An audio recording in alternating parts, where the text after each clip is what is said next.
একটা দুইটা হিন্দু ধর, একটা দুইটা হিন্দু ধর। আর মনেও হিন্দু ভাই দিকে যাইতেছে। থামেন ভাই। ভাই বাধা দিছেন কিল্লে সাই সরন তো সরন আজ হিন্দু বাদ যাই মন্দির বেগিম ভাঙিয়ে লাই। ভাই আপনারা যদি কুত্তা কামড় দেয় আপনি বিজি আবার রিপিট কুত্তারে কামড় দিবেন। তাছাড়া তোরা মসজিদ ভাঙছে আর আপনারা মন্দির ভাঙিয়ে নেবেন।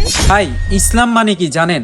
ইসলাম মানেই শান্তির ধর্ম। ইসলাম শব্দটার অর্থই হচ্ছে শান্তি। অনেকে এক জায়গা আর আপনারা এনে ভাঙলে হইব। আমার ভাইকে মারছে যারা, আমরা তার বিরুদ্ধে প্রতিবাদ করব।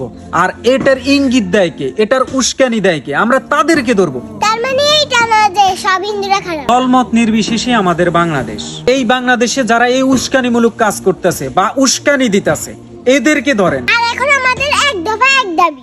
ইসলামের দালালা কোথায় পালাবি? নারায়ে তাকবীর। যারাই উগ্রবাদী তাদেরকে দমন করতে হবে, কারণ উগ্রবাদীরা কোনো ধর্মের হয়, এরা দেশকে নষ্ট করা ভারতের